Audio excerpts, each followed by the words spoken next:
Halo Sobat Sehat, pada video kali ini saya akan menjawab pertanyaan-pertanyaan yang sering Anda tanyakan pada Mbah Google. Dan pertanyaan kali ini adalah tentang kolesterol. Dan saya akan menjawab pertanyaan-pertanyaan dari Google Autocomplete. Saksikan video ini hingga selesai. Nah, jadi apakah kolesterol? Nah ini, pertanyaan pertama adalah apakah kolesterol itu? Ya, saya langsung jawab aja. Jadi kolesterol merupakan suatu senyawa kompleks yang dihasilkan oleh tubuh kita yang berfungsi untuk membuat hormon, diantaranya hormon seks, kemudian hormon korteks adrenal, kemudian vitamin D. Jadi dengan bantuan sinar matahari kulit kita dapat membuat vitamin D dari provitamin D yaitu kolesterol, dan juga dapat membuat garam empedu untuk membantu usus kita mencerna lemak. Mungkin kebanyakan dari kita berpikir bahwa kolesterol itu selalu jahat. Sebenarnya kolesterol itu tidak semuanya jahat dan tetap dibutuhkan oleh tubuh kita. Kapan dikatakan kolesterol itu jahat? Kalau jumlahnya berlebihan dalam tubuh Anda. Lanjut ke pertanyaan yang kedua. Apakah kolesterol bisa sembuh? Nah, di sini mungkin yang ada maksud pertanyaannya adalah apakah kolesterol tinggi ini bisa sembuh atau hiperlipidemia ini bisa sembuh? Biasanya seseorang mengetahui kadar kolesterol mereka tinggi setelah periksa lab. Mungkin setelah dibaca hasil labnya, wah kadar trigliserid tinggi, kadar kolesterol LDL tinggi, HDL-nya malah rendah. Nah, hal ini akan kembali seperti semula normal kembali apabila Anda merubah lifestyle Anda merubah pola makan Anda. Mungkin yang dulunya Anda hanya duduk terus, hanya bermain game, hanya bermain laptop, segala sesuatunya dikerjakan dengan HP, mungkin Anda bisa menambah aktivitas fisik Anda. Bagi Anda yang suka makan makanan yang tinggi kolesterol, mungkin perbanyak serat dari sayuran dan buah-buahan. Ya. Nah, dengan begitu, perlahan-lahan kolesterol Anda akan kembali normal. Namun, jika Anda sudah melakukan yang saya sarankan tadi tapi belum normal kembali, sebaiknya Anda mengunjungi dokter untuk memeriksakan diri Anda. Oke, pertanyaan selanjutnya. Apakah kolesterol berbahaya? Nah, di sini kolesterol tidak berbahaya selama masih dalam batas normal. Tadi saya sudah jelaskan di pertanyaan sebelumnya, kolesterol itu berfungsi dalam tubuh kita untuk membuat hormon ya. Salah satunya adalah hormon seks, testosteron, estrogen, progesteron dan sebagainya. Nah, di sini kolesterol tidak berbahaya kecuali dalam darah Anda kolesterolnya terlalu tinggi. Lalu pertanyaan berikutnya adalah apakah kolesterol tidak boleh dipijat? Mungkin maksud pertanyaan ini adalah orang yang punya kolesterol tinggi apakah boleh dipijat, kan gitu. Sebenarnya untuk masalah pijat memijat itu sah-sah saja ya. Toh yang dipijat juga mungkin kaki Anda, refleksi atau tangan Anda, pundak Anda. Jadi itu tidak masalah ya. Selama pijat dengan baik, dengan benar. Jangan nanti setelah pijat badan Anda sakit semua, berarti yang salah ya mungkin Anda cari tukang pijat yang salah. Dan ini tidak ada hubungannya dengan kolesterol. Dan kembali lagi, apa tujuan Anda pijat? Kalau cuma untuk relaksasi tidak masalah. Tapi kalau tujuan Anda adalah saya pijat supaya kolesterol saya turun, lupakan kalau itu.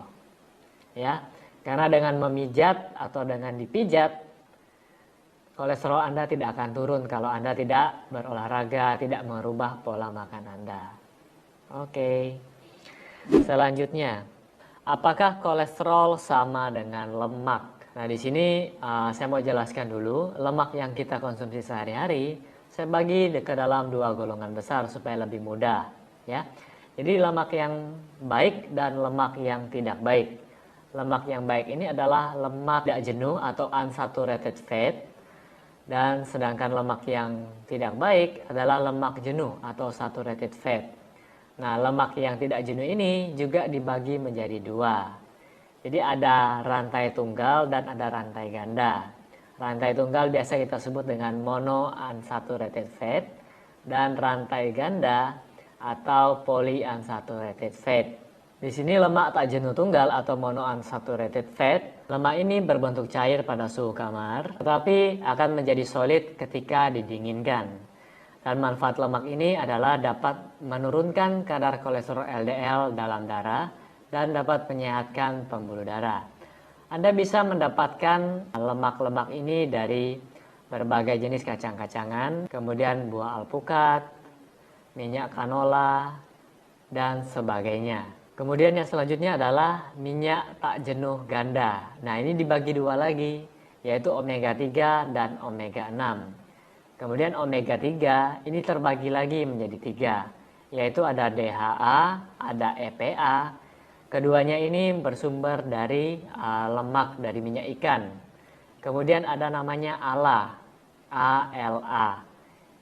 Yang ALA ini bersumber dari minyak dari nabati. Untuk omega 6, Anda bisa temukan di sayuran hijau, sayuran berdaun hijau, kemudian biji-bijian, kacang-kacangan, dan juga di minyak sayur. Nah, itu semua adalah jenis minyak atau jenis lemak yang baik. Lalu, bagaimana dengan lemak yang tidak baik? Nah, lemak yang tidak baik ini juga dibagi menjadi dua, yaitu lemak yang jenuh dan lemak trans. Untuk lemak jenuh atau saturated fat, lemak ini bersifat padat pada suhu kamar. Dan untuk contoh untuk lemak ini adalah daging merah, misalnya daging kambing, daging sapi, daging babi, kemudian kulit ayam, mentega, susu, produk minyak kelapa, dan sebagainya. Nah, minyak ini dapat meningkatkan kadar LDL atau dalam tanda kutip lemak kolesterol jahat ya. Dan saya mendapatkan data bahwa American Heart Association atau AHA itu merekomendasikan untuk tidak mengkonsumsi lemak jenis ini melebihi 5-6% dari kalori harian Anda. Misalnya Anda yang rata-rata kalori harian sekitar 2000, otomatis Anda tidak boleh mengkonsumsi lemak jenis ini melebihi 120 kalori. Karena itu dapat berbahaya bagi kesehatan Anda. Kemudian jenis lemak yang tidak baik yang kedua adalah lemak trans. Nah, lemak trans ini sebenarnya kita bisa dapat atau kita peroleh dari daging dan susu, ya. Namun sebagian besar lemak trans ini kita dapat dari proses industri atau dari pabrik. Tujuannya apa sih dibuat lemak trans ini? Jadi supaya makanan ini lebih awet, lebih tahan lama, kemudian rasanya lebih enak, lebih crispy, ya. Jadi contohnya seperti gorengan, kemudian popcorn di microwave, kemudian makanan-makanan yang gurih. Nah, itu semua menggunakan minyak trans. Dan saya mendapatkan data dari American Heart Association bahwa untuk mengkonsumsi minyak jenis ini tidak boleh melebihi dari 1% jumlah kalori harian Anda. Ya, jadi jumlahnya sangat kecil. Nah, bagi Anda yang suka makan gorengan, segera kurangi gorengan Anda. Karena gorengan juga banyak mengandung minyak trans. Ya, apalagi yang gurih-gurih itu. Nah, itu tadi adalah penjelasan tentang lemak. Lalu bagaimana dengan kolesterol? Nah, kolesterol sendiri merupakan senyawa yang menyerupai lemak dan dapat diproduksi oleh hati kita. Selain itu, kolesterol juga dapat diperoleh dari intake makanan. Makanya, bagi Anda yang suka makan makanan tinggi kolesterol, kolesterol Anda akan tinggi kadarnya dalam darah Anda. Nah, kolesterol sendiri ini tidak dapat larut di dalam darah. Untuk itu, kolesterol membutuhkan protein sebagai alat transportasi. Makanya disebut dengan lipoprotein. Nah, zat tersebut terbagi menjadi 3. Ada LDL, ada HDL, dan ada trigliserida. Di mana HDL di sini merupakan kalau kita bilang kolesterol yang baik. Ya, kadarnya kalau bisa Anda bisa mencapai angka 40 atau di atas 50. Kemudian LDL ini merupakan kolesterol yang jahat ya dalam tanda kutip, di mana kadarnya tidak boleh melebihi di atas angka 100. Begitu pula dengan trigliserid. Angkanya tidak boleh lebih dari angka 150. Dan kembali lagi ke masing-masing individu. Ada yang kolesterolnya tinggi, tidak merasa apa-apa. Ada yang baru naik sedikit, sudah mungkin lehernya kaku, badan tidak enak, dan sebagainya. Oke, itu tadi penjelasan tentang bedanya lemak dan kolesterol. Mungkin agak sedikit sama tetapi berbeda. Lalu pertanyaan selanjutnya, apakah kolesterol bisa turun? Ya, ini penjelasannya sama seperti sebelumnya, apakah kolesterol bisa sembuh? Ya turun kan awalnya tinggi kemudian turun, ya sama aja dengan apakah kolesterol bisa normal. Kemudian, apakah kolesterol tinggi bisa menyebabkan pusing? Seperti tadi saya sudah sebutkan, beberapa orang yang kolesterolnya naik tinggi tidak merasa apa-apa. Ada beberapa orang yang lebih sensitif ketika kolesterolnya menyentuh ambang batas atau lewat sedikit, akan merasa pusing, mungkin lehernya kaku, badannya rasa tidak enak, dan sebagainya. Jadi kembali ke individu masing-masing. Lalu pertanyaan selanjutnya, apakah kolesterol LDL direct? Nah, di sini saya mau jelaskan dulu. LDL ini sebenarnya merupakan pengangkut kolesterol terbesar di dalam darah kita yang bertugas untuk mengangkut kolesterol ke jaringan atau sel-sel yang membutuhkan. LDL ini mempunyai kepadatan yang rendah sehingga dapat menempel dan masuk ke dalam tunika intima. Apa itu? Jadi pembuluh darah kita terdapat lapisan-lapisan. Dan kolesterol tadi karena mempunyai kepadatan yang rendah dapat masuk ke dalam lapisan dari pembuluh darah tadi dan dapat menempel di sana. Mungkin Anda pernah dengar istilah aterosklerosis, jadi penumpukan kolesterol atau plak di sana. Untuk mengukur LDL tadi, digunakanlah metode pengukuran, ada yang direct dan ada yang indirect.